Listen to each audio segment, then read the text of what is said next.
पिछली कक्षा में मैंने आपको बताया था कि कोई आयन कौन सा संकुल बनाना पसंद करेगा, और ज्यामिति प्रबंधन का मतलब ही होता है कि किसी दिए गए लिगेंड के साथ हमारा धातु आयन किस तरह का संकुल बनाएगा, चतुष्फलकी बनाएगा, अष्टफलकी बनाएगा और समतली बनाएगा। तो ये हमने देखा था कि क्रिस्टल फील्ड स्थायीकरण ऊर्जा जो होती है इसके लिए महत्वपूर्ण कारक है, और उसके आधार पे हमारा आयन ये निर्धारित करता है कि कौन सा संकुल बनाना है। अब आते हैं हम कुछ तुलना करते हैं, अष्टफलकी और चतुष्फलकी ज्यामिति में तुलना करके देखते हैं कि कौन कौन से बिंदु अष्टफलकी संरचना को समर्थित करते हैं या समर्थन करते हैं कि भाई ये बनना चाहिए, और कौन से बिंदु चतुष्फलकी के फेवर में है। तो फिर फाइनली हम टोटल मिला के देखेंगे कि ज्यादा पॉइंट्स जिसके पक्ष में है वो संरचना बनेगी। तो पहले हम देखेंगे अष्टफलकीय व चतुष्फलकीय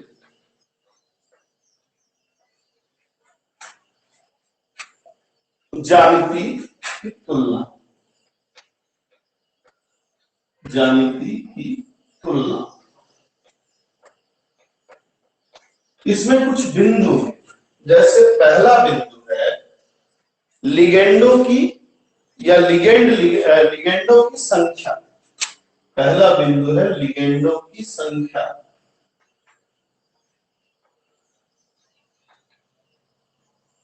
देखो, जितने ज्यादा लिगेंड जुड़ेंगे उतनी ज्यादा ऊर्जा सर्जित होगी, और इस बेस पे हम ये कह सकते हैं कि जितने ज्यादा लिगेंड होंगे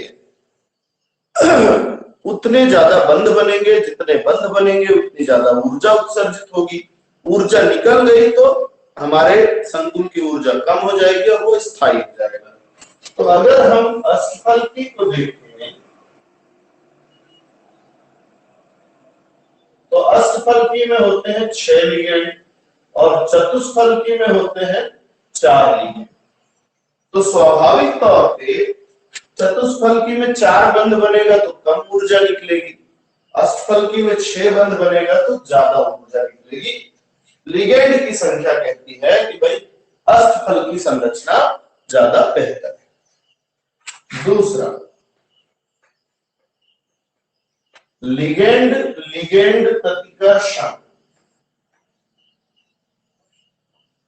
आप सभी को पता है कि जब परमाणु या अणु या समूह नजदीक आते हैं तो वो एक दूसरे को प्रतिकर्षित करते हैं। अब सीधी बात है, इतने बड़े क्षेत्र में चतुष्फलकी में 4 लिगेंड हैं, दूर दूर हैं, इसलिए इनमें प्रतिकर्षण कम होगा।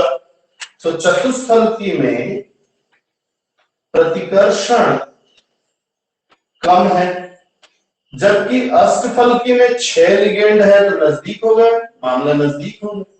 नजदीक हो गया तो प्रतिकर्षण ज्यादा होगा, प्रतिकर्षण अधिक है। तो प्रतिकर्षण का कम होना ज्यादा अच्छा होता है, यह कहता है कि चतुष्फलकी संरचना अच्छी है। ठीक है। फिर बारी आती है धातु आयन पर आवेश।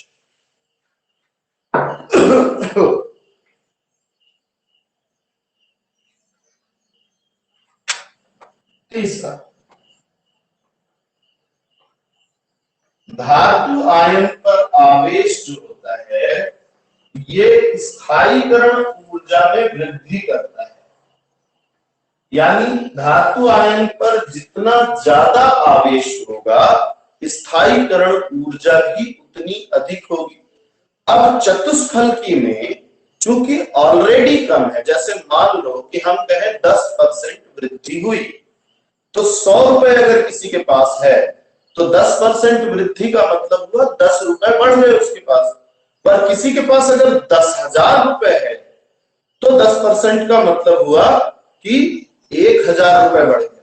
तो क्वांटिटी वाइज देखा जाए तो अष्टफलकी में धातु आयन का आवेश अगर थोड़ा भी बढ़ता है तो क्रिस्टल क्षेत्र स्थायीकरण ऊर्जा में अच्छी खासी वृद्धि होती है। तो ये जो है ये अष्टफलकी को सपोर्ट करता है। चौथा, क्रिस्टल क्षेत्र स्थायीकरण ऊर्जा।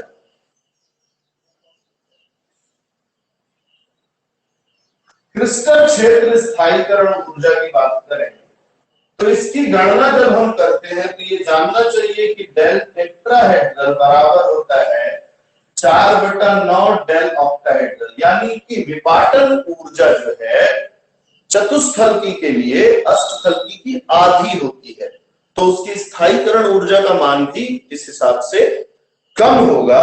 और अगर हम देखें तो ये वाला पॉइंट भी अष्टफलकी को समर्थन करता है। इसके अलावा एक और कारक है, ठीक है। तो अब हम यहां पे देखते हैं,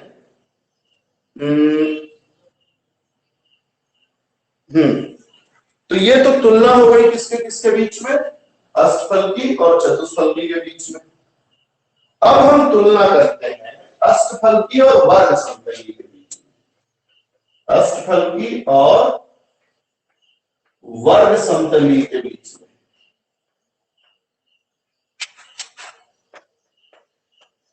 तो अष्टफलकी और वर्ग समतली के बीच में पहली तुलना लिगेंड संख्या पे होगी। तो लिगेंड संख्या अष्टफलकी में 6 है, वर्ग समतली में 4 है, तो वर्ग समतली की जगह अष्टफलकी ठीक। दूसरा लिगेंड लिगेंड प्रतिकर्षण,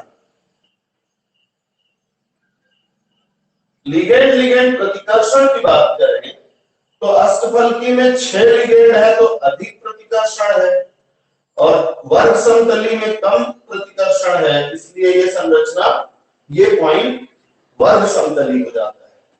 इसके बाद अगर हम बात करें अगले बिंदु की, तो अष्टफलकी ज्यामिति में बंध ऊर्जा वर्ग समतली की तुलना में काफी ज्यादा होती है। हम देखते हैं कितना होता है, मैं बताता हूं आपको। ये 1.3 होता है, यानी कि डेल स्क्वायर प्लैनर 1.3 डेल ऑक्टाहेड्रल, यानी कि अष्टफलकी से भी लगभग 30% ज्यादा होता है। तो स्थायीकरण ऊर्जा का पक्ष भी किसके में जाएगा, वर्ग समतली।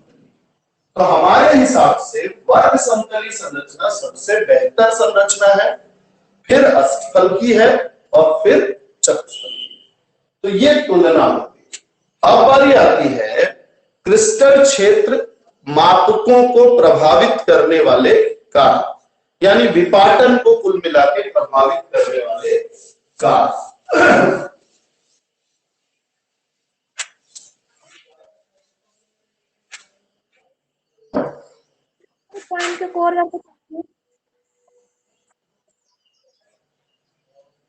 क्रिस्टल क्षेत्र, हाँ कोई कुछ बोल रहा है? क्या पॉइंट है वर्ग समतली वाला, उसका एक और बार बताइए तो। वर्ग समतली में 3 ही बिंदु दिए हुए हैं सर, वो तीसरा पॉइंट बोल रहे हैं। तीसरा पॉइंट जो है ये कितनी स्थायीकरण ऊर्जा वाला है, जो यहाँ चौथा पॉइंट था ना, तो वो यहाँ तीसरा पॉइंट है सर। तो उसमें इलेक्ट्रॉन लिगेंड कम होते हैं, तो उसमें मतलब प्रतिकर्षण मतलब नहीं। आपने वर्ग समतली का विपाटन देखा है? Yes sir. है ना, ये संरचना पर निर्भर करने वाला विपाटन है, आप संख्या से हर बार नहीं काउंट करेंगे। तो जब हमने संरचना के आधार पे इसके विपाटन के मान को देखा, तो मान लो अष्टफलकी में विपाटन की दूरी कितनी है, इतनी है, तो वर्ग समतली में विपाटन की दूरी इससे कहीं ज्यादा होती है।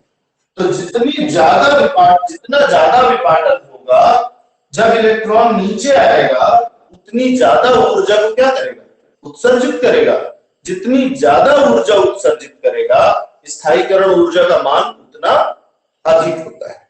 तो हमने जब नापा कि कितना अधिक होता है, तो हमने देखा कि डेल स्क्वायर प्लैनर, यानी स्क्वायर प्लैनर का जो विपाटन ऊर्जा है वो अष्टफलकी से 1.3 गुना अधिक है। तो ऐसे में स्थायीकरण ऊर्जा का मान भी आप देखिए गणना करके रखा गया है बुक में, और लगभग हर बिंदु पे अष्टफलकी से ज्यादा है किसका, वर्ग समतली का। ठीक है, तो अब हम देखते हैं मापकों को प्रभावित करने वाले कारक। तो कारक जो है भाई देखो, यहां भाग लेने वाली चीजें दो हैं।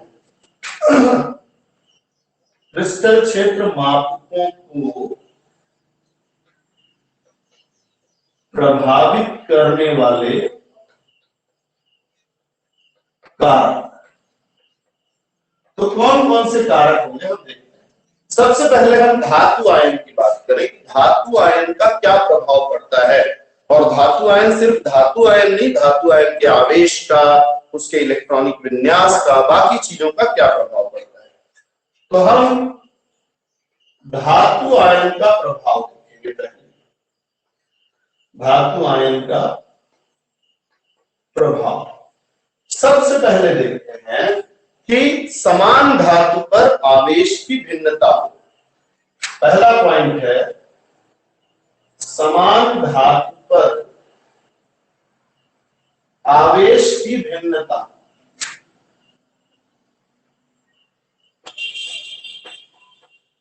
तो जैसे Fe का ही है +2 और Fe का ही है +3, तो जिस पर आवेश जितना ज्यादा होगा वो उसका विपाटन भी उतना अधिक होगा। इसका मतलब Fe+3 में विपाटन ऊर्जा का मान Fe+2 से अधिक होता है। ठीक है, तो हमने ये देखा कि जिस धनायन पर आवेश जितना अधिक होगा वो उतना ध्रुवित होता है, लिगेंड को उतनी मजबूती से अपनी ओर आकर्षित करता है, और जब लिगेंड उसके ज्यादा नजदीक आएगा तो डी कक्षक ज्यादा बड़े या ज्यादा दूरी पर विपाटित हो जाएंगे। तो यहां पर हम देखेंगे विपाटन ऊर्जा आवेश के समानुपाती है। आवेश ज्यादा तो विपाटन ऊर्जा भी अधिक होगी। दूसरा, भिन्न धातु आयनों पर भिन्न आवेश। भिन्न धातु आयनों पर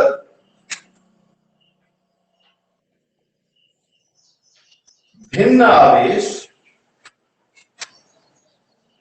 किंतु यहां एक बात ध्यान रखना है, किंतु समान डी इलेक्ट्रॉन, समान डी इलेक्ट्रॉन, डी इलेक्ट्रॉनों की संख्या एक बराबर रहेगी। जैसे हम यहां देखते हैं कि अगर हम यहां बात करें वेनेडियम +2 और क्रोमियम +3, वेनेडियम पे +2 आवेश है, क्रोमियम पे +3 आवेश है, अलग अलग आयन है, अलग अलग आवेश है, लेकिन वेनेडियम +2 में भी डी में 2 इलेक्ट्रॉन है और क्रोमियम +3 में भी डी में 2 इलेक्ट्रॉन है। ऐसी स्थिति में आप देखेंगे कि क्रोमियम पे विपाटन ज्यादा होगा, क्योंकि डी इलेक्ट्रॉन समान है, तो जिसका आवेश अधिक उसके लिए विपाटन ऊर्जा का मान यानी 10dq, जब मैं 10dq लिखूं तो इसका मतलब क्या है, विपाटन ऊर्जा समानुपाती होती है आवेश। तो ये 2 पॉइंट तो मेरा ख्याल है एकदम स्पष्ट होंगे। तीसरा है भिन्न धातु आयनों पर समान आवेश।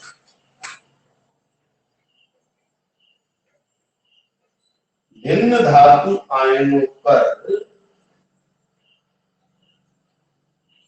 समान आवेश।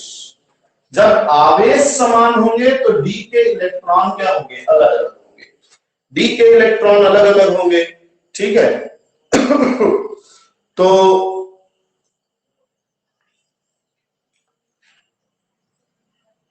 अच्छा, अब यहां हम देखते हैं कि जैसे निकल +2 और कोबाल्ट +2 धातु आयनों पे समान आवेश है। निकल जो है इसमें D8 होता है और कोबाल्ट में D7 होता है। जहां ज्यादा इलेक्ट्रॉन है वहां विपाटन कम हो जाएगा, यानी 10dq जो है वो विक्रमानुपाती होता है इलेक्ट्रॉनों की संख्या के।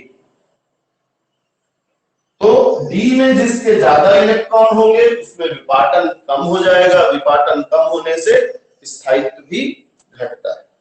इसके बाद अब आते हैं थोड़ा एक्स्ट्रा चीज। ये 3 महत्वपूर्ण बात है। आप ये 3 दे देंगे तो बात कंप्लीट हो जाती है, आगे नहीं भी देंगे तो चल जाता है। अब आते हैं और चीज पे कि मान लो मुख्य क्वांटम संख्या का मान, धातु आयन के डी इलेक्ट्रॉन का क्वांटम। तीसरी चीज है डी इलेक्ट्रॉन का क्वांटम अंक। तो सपोज कीजिए D7 3D है, 4D7 है और 5D7 है। स्वाभाविक तौर पे डी में इलेक्ट्रॉन सेम है लेकिन मुख्य क्वांटम संख्या अलग अलग है। मुख्य क्वांटम संख्या अलग अलग है का मतलब है कि इनमें जो परमाणु आकार है वो बड़ा हो जाएगा। ऐसी स्थिति में आपके विपाटन यानी 10dq का मान भी लगभग 30 से 50% तक बढ़ जाता है। यानी 3D वाले इलेक्ट्रॉन के लिए विपाटन का मान जितना होगा 4D के लिए उससे 30 से 50% ज्यादा होगा, 5 के लिए भी उससे ज्यादा होगा। ठीक है ना, ये है। तो ये हमारे 4 कारक हम देखेंगे। एक G कारक होता है लेकिन वो यहां नहीं देख पाएंगे अपन। तो अब हम देखेंगे, अगर ये बात क्लियर है तो फिर हम लिगेंड पे चलते हैं। धातु का प्रभाव देख लिया, अब हम लिगेंड का प्रभाव भी देखेंगे।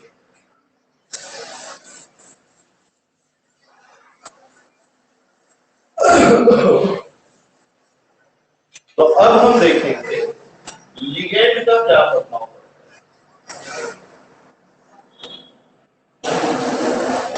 है। तो सबसे पहला है स्पेक्ट्रोकेमिकल सीरीज।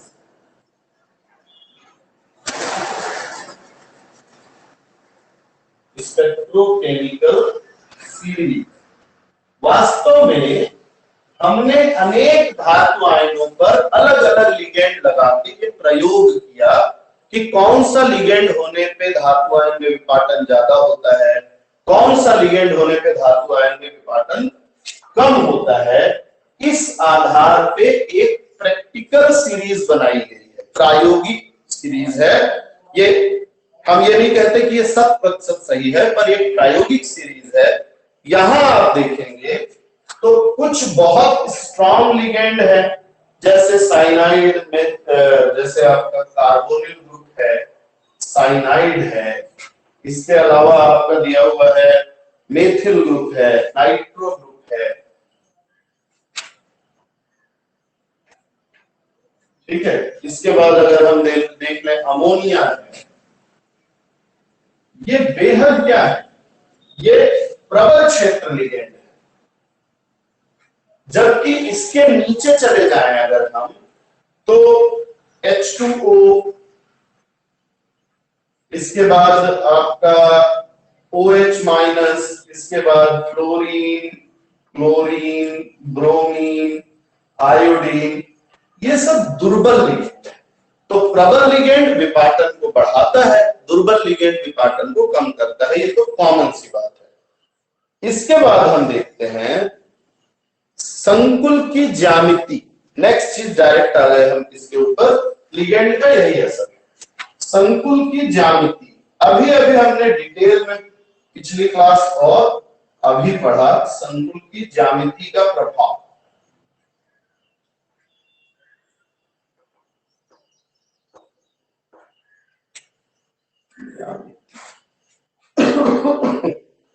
तो अगर हम देखें तो हमने देखा कि डेल टेट्राहेड्रल होता है 4/9 डेल ऑक्टाहेड्रल के, और डेल स्क्वायर प्लैनर होता है 1.3 डेल ऑक्टाहेड्रल के। इससे ये पता चलता है कि 10dq का मान सबसे ज्यादा है स्क्वायर प्लैनर में या वर्ग समतली में, उससे कम है अष्टफलकी में, और सबसे कम है चतुष्फलकी। तो इस तरीके से हमने प्रभावित करने वाले कारकों का अध्ययन कर लिया। अब एक कुछ लास्ट चीजें हैं कि भाई इतना सब पढ़ लिया, इसका उपयोग क्या है, यानी क्रिस्टल क्षेत्र सिद्धांत के अनुप्रयोग। इतना क्लियर है? कुछ पूछना है तो देख लें। नहीं? ठीक है। हाँ, तो इसमें क्लोरीन वो भी मतलब वो दुर्बल लिगेंड है ना? हाँ, क्लोरीन दुर्बल लिगेंड। सीरीज आप देखेंगे ना तो देखिए, आप ये अंदाजा मत लगाइए कि भाई देखो OH माइनस आयन प्रबल क्षार, क्षार के काउंट से देखोगे तो बहुत प्रबल क्षार है। H2O उदासीन है, लेकिन H2O ज्यादा प्रबल लिगेंड है किसकी तुलना में? OH minus. तो ये प्रैक्टिकल निकाला गया है। आप इस पे लॉजिक लगा के कोशिश करें कि नहीं नहीं भाई ये वाला आयन जैसे फ्लोरीन या क्लोरीन तो बहुत क्रियाशील है, तो ऐसे में ये दुर्बल लिगेंड है। तो ये प्रयोगों से हमने देखा कि कौन सा लिगेंड डी कक्षक को कितना विपाटित करता है, इस आधार पे हमने ये निकाला है। ठीक है ना? क्लियर? तो एक टॉपिक में छोड़ रहा हूं, 20 मिनट हो गया। हम बहुत बड़ी क्लास ऑनलाइन नहीं लेंगे, ठीक है ना? ऑनलाइन हम 20 मिनट की क्लास पर्याप्त होती है, लगातार आपको मोबाइल में नहीं देखना चाहिए। ठीक है? तो पिछले बार मैंने कुछ डी वाला दिया था, तो एक दो बच्चों ने मेरे को भेजा था अपना भर के कि सर ये सही है, और ज्यादातर जिन लोगों ने भी भेजा था उनके सही थे। तो मैं समझता हूं कि अगर कल आपको पूछा जाए कि D7 में अष्टफलकी क्षेत्र में दुर्बल लिगेंड के लिए या चतुष्फलकी में प्रबल लिगेंड या जो भी दे दे, इसके लिए इलेक्ट्रॉनिक विन्यास लिखिए या बताइए, तो आप डिब्बे में भर के दिखा भी दें, विन्यास लिख भी दें, गणना करके बता दीजिए। ठीक है ना? जैसे एक एग्जांपल देता हूं तो बात समझ में आ जाएगी। मान लो अब ये इससे अलग है ना, पिछले क्लास के बारे में हम थोड़ा सा बता रहे हैं। तो देखिए, मान लीजिए आपको दिया गया कि D3 अष्टफलकी प्रबल क्षेत्र, सॉरी D7 अष्टफलकी प्रबल क्षेत्र के लिए इसके विन्यास को बनाइए। तो आप पहले तो अष्टफलकी का ऐसे बना लेंगे, अष्टफलकी में 3 नीचे रहते हैं और 2 ऊपर। अब ये 7 इलेक्ट्रॉन में 1 2 3 प्रबल है ना, प्रबल है तो 4 5 6 और ये 7। तो आप यहां लिखेंगे इलेक्ट्रॉनिक विन्यास जो है वो लिख दिया आपने कि भाई इसके T2G में है टोटल 6 इलेक्ट्रॉन और EG में है कुल 1 इलेक्ट्रॉन। अब इसके क्रिस्टल फील्ड स्थायीकरण ऊर्जा की गणना करेंगे आप, तो आप लिखेंगे -4 T2G के लिए गुणा 6 प्लस 6 गुणा 1, तो ये हो जाएगा -24 धन 6 बराबर -18 DQ। ये आपका रिजल्ट। इतना आपको बनाना है और कुछ नहीं। ऐसे ही अगर मान लो आपसे कहता है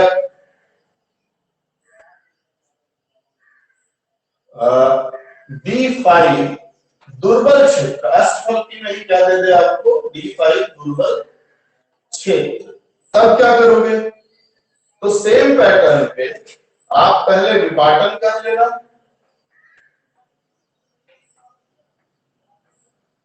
1 2 3 दुर्बल क्षेत्र है तो ऊपर चला जाएगा।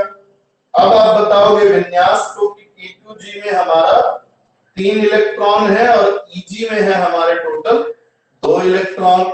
CFSE की गणना करेंगे हम, तो हम लिखेंगे -4 गुणा 3 धन 6 गुणा 2, तो 4 किया -12 प्लस 12 बराबर आ गया 0।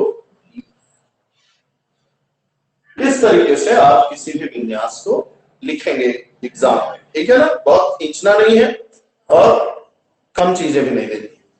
तो ठीक है, आज के लिए यहां तक। किसी को कुछ और डाउट हो तो पूछ सकता है।